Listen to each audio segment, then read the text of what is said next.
Special guest today is former light welterweight Texas State boxing champion Stephen Hall. Stevie, welcome to the show.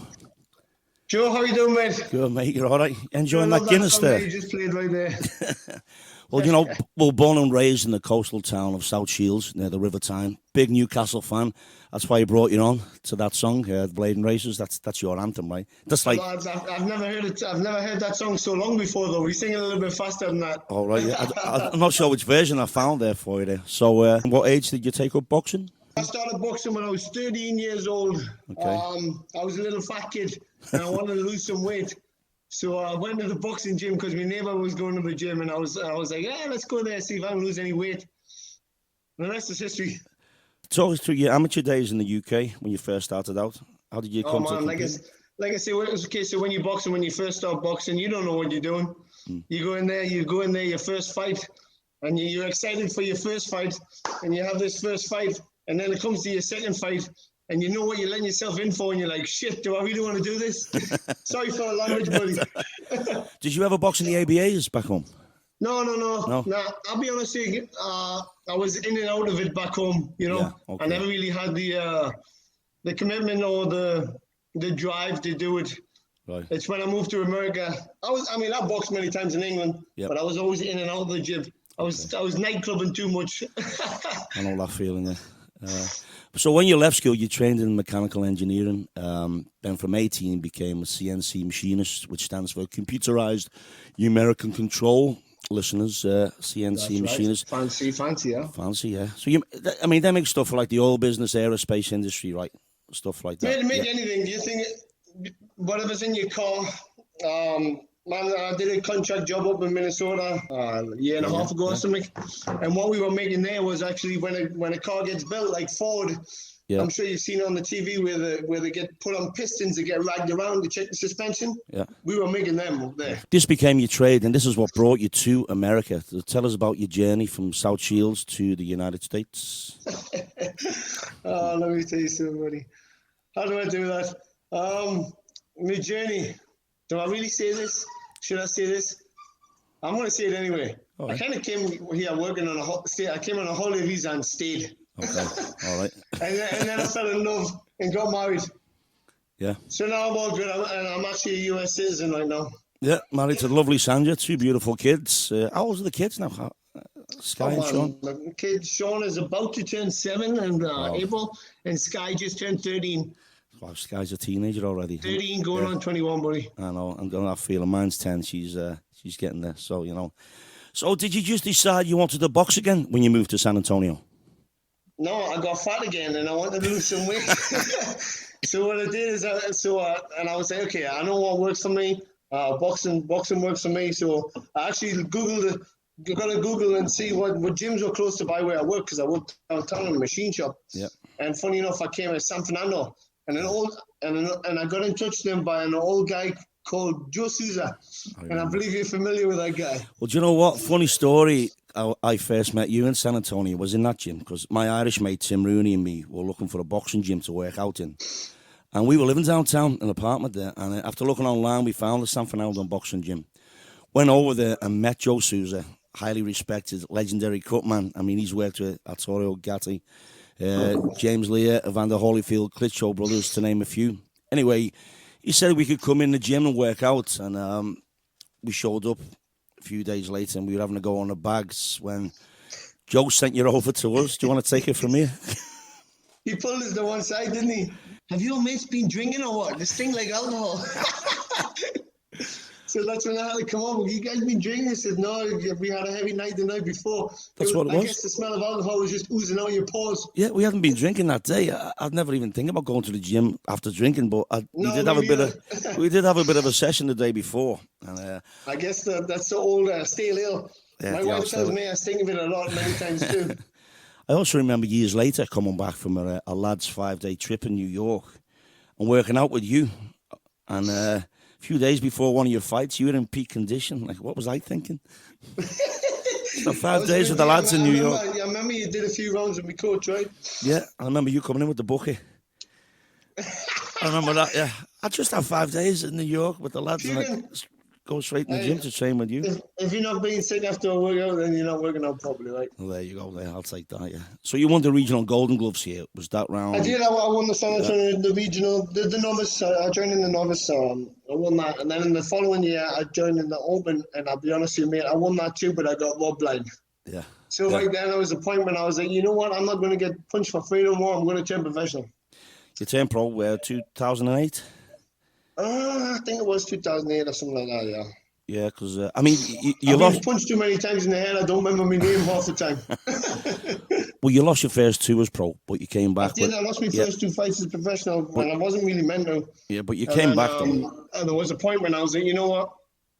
I'm beating everybody in the gym who's already undefeated, and I'm like, why am I not winning these fights? But I decided I'll have one more, and if I lose it, that's it. I'm going to knock it on the head. Well, I went out and I won by first round knockout. Well, then I won 5 fights in a row, first and second round knockouts. I was just going to say, after your first 2 fights, you came back. But the biggest fight of your pro career was the light welterweight Texas State title. The classic Stephen Hall versus Armando Cardenas slugfest. Oh, man. It was 2016, I think, right? Yeah, I won it 2016. This kid was undefeated, and I was already getting on. I was already 36 years old, right? Yep. And let's be honest, I probably wasn't meant to win. You know what I'm saying? Because you always have like everybody expects the undefeated young kids to beat the old guy. I'd always says that if I ever got the chance for a Texas title or anything like that, there's no way in the world I'm going to lose. And I had my daughter, and I had to win for her so I can have that belt at home to show the potential boyfriends later in life. You know what I mean? Yeah, because I've set up a nice little office at home, and it has plenty of boxing pictures and the belt. And that's going to be the interview room for the guys. Potential boyfriends. I mean, he was age 25, record of 7-0, 4 KOs, 6'2". You were 36 at the time. Your height was around 5'8". And there were a few knockdowns on both sides. 5'8" with me high heels on, mate. But there was a few knockdowns in the fight, wasn't there? On both sides. But you came out on top of the 5th round knockout, which was a deadly body shot. There were 6 knockdowns in that fight. He knocked me down. Yeah. I thought, fuck. Sorry for language. I thought, oh shit, what's going on here? And then I knocked him down, and then he knocked me down. And then I knocked him down, and I knocked him down, and I knocked him out in the 5th round, I think it was. 5th round, body shot. I could feel that fight for the next couple of weeks, believe you me. That's what people were saying, the fight's like a Rocky movie. Like an Arturo Gatti, Mickey Ward type fight. I was just going to say that to you because it has been compared to the Arturo Gatti and Mickey Ward fights back in the day. And fans were still talking about this one a couple of weeks after, and it received a great write-up in the local San Antonio press. But I was gutted that night. I've been to so many of your fights and really couldn't make that one. That was the big one. And, the last one? Yeah. The last one? Yeah. Let me tell you something. Yeah. I should never have lost that fight. Here's what happened. That kid didn't touch us for 2 minutes and 58 seconds. And I put my hands on and got lazy. And then I got tagged. Left hook, right hand. And then I went back and smashed my head off the canvas. Yeah. Man, I don't even remember leaving that ring that night. Yeah. I mean, you had 2 more fights before retiring. And it was 1 win and 1 loss. But these were non-title defenses, so that you got to keep that belt, right?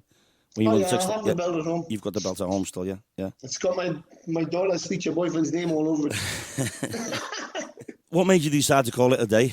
Mate, here's the thing, right? So I lost my last fight, and I shouldn't have lost the last fight. And I'll be honest with you, I wanted to fight again straight away. Yep. But what happens when you get knocked out, you get banned for a period of time. Okay. Like, I don't know, 3 months, 4 months, or however long it is, depending on how bad the concussion is. Yep. Well, I had just started working in the medical field. Yep. And what happened was, I wasn't allowed to fight for 4 months, so I was going to too many damn happy hours in the medical field. And then I realized, I'm like, you know what? I actually like this better than getting in the gym every day, getting punched in the head every day. I kind of like this happy hour. But then I thought, nah, I should do it again because I'm really bitter that I lost that last fight. But you know what? It is what it is. Fair play to him. It is what it is, you know. Favorite all-time boxing heroes?